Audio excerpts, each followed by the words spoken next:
Stove మీద pan పెట్టుకుని oil వేసుకోవాలండి.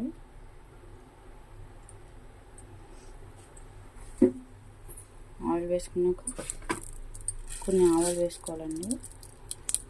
ఆవాలు ఫ్రై అయ్యాక కొంచెం పచ్చిశనగపప్పు,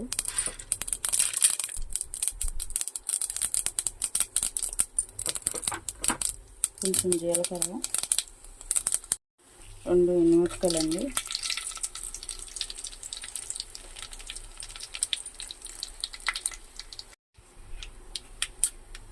ఎండుమిరపకాయలు ఫ్రై అయిపోయినాయండి. ఇప్పుడు పచ్చిమిరపకాయలు వేసుకోవాలి. కొన్ని అల్లం ముక్కలు,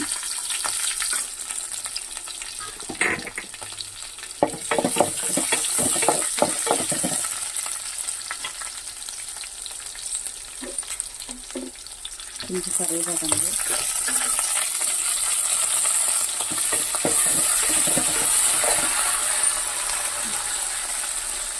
మీ ఆనియన్స్ వేసుకోవాలి.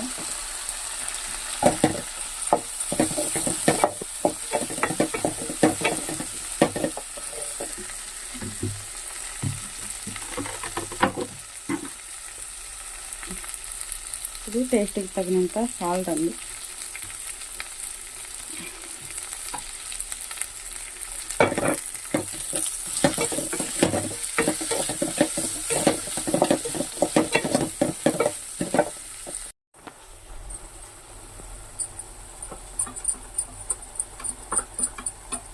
ఇదిగోండి ఇట్లా మరుగుతుంది కదా, ఇప్పుడు శనగపిండి వేసేసుకున్నామండి.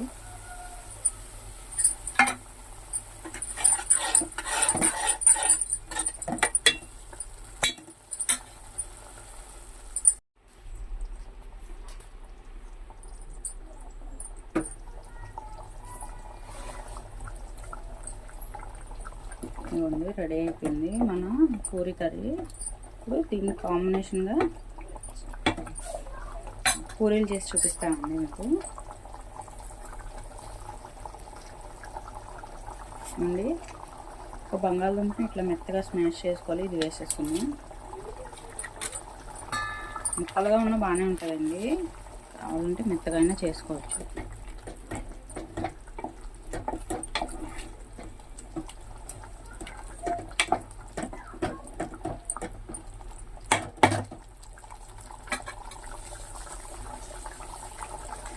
అంతే అండి, ఒక 5 మినిట్స్ ఉంచి కట్టేయడమే.